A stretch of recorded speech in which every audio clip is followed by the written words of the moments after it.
So it's probably that classic story that people tell, You get Nick, you want me to always wanting to be a doctor. I'll get Nick, you get Paige. You know, from the earliest memories that I have, growing up, always wanted to take care of people, work with people. That's a moving pick. That's a moving pick. Be able to help people, make them feel better. You got him? Or we got him? You get her. You know, you find yourself thinking about why you do what you do, Got it? why we work as hard as we work.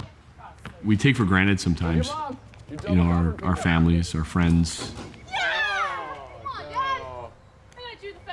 Not that we don't think that these things could happen to us, but you just don't imagine them happening to you. I felt more torn that day than I think I ever have in the 18 years that I've been doing this.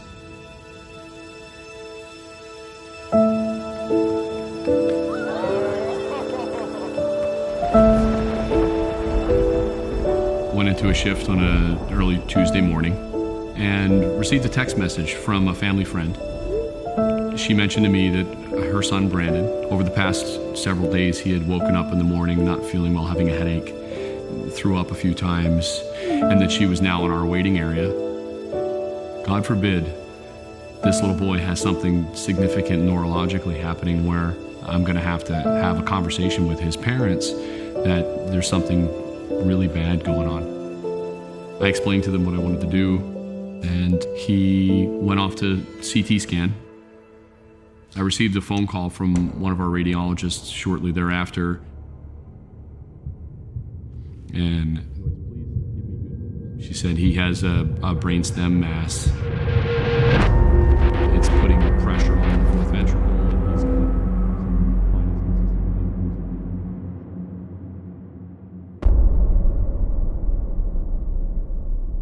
I was going to give them some of the worst news that they could possibly receive.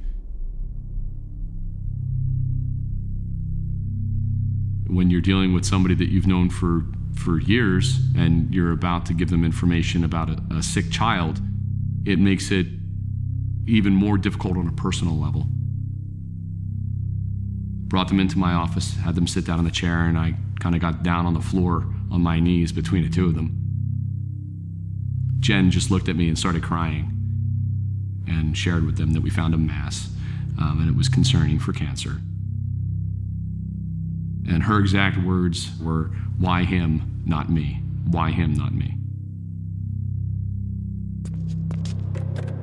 He was transferred pretty quickly to an outside facility and then ultimately was operated on within about a 24-hour time frame.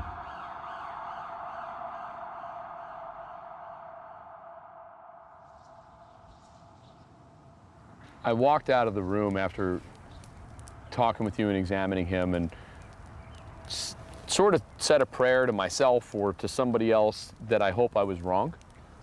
I went into room B12 and I shut the door, put my head down on the cart in the room, and I cried.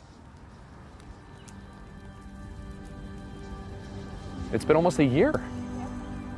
But there's not a day that goes by that I don't think about, what if I hadn't done that test? As much as you say that you did your job, if you didn't, maybe it wouldn't be the same.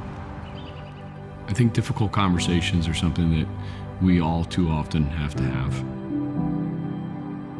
Never makes it any easier, but I think that we could probably gain insight from our patients and their loved ones and family members about, you know, what was it like for you in that moment and how could we have done it better?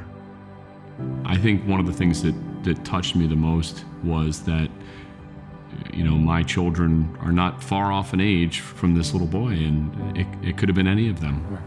What's going on? Nothing. My three kids are 9, 11, and 13 now, and knock on wood, we've been very fortunate with them. I've learned not to take that for granted and, you know, recognize the blessings that we have.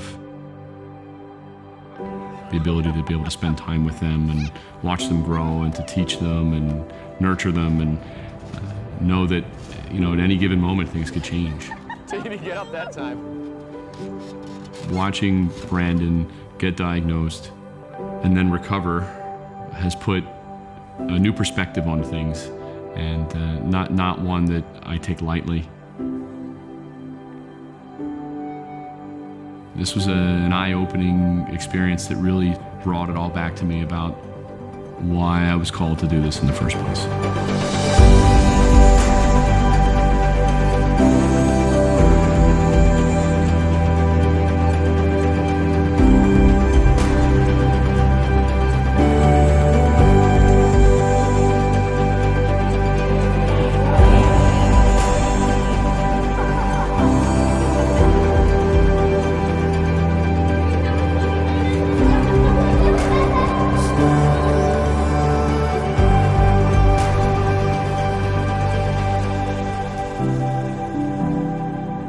We have great days, and then we have days that are not so good.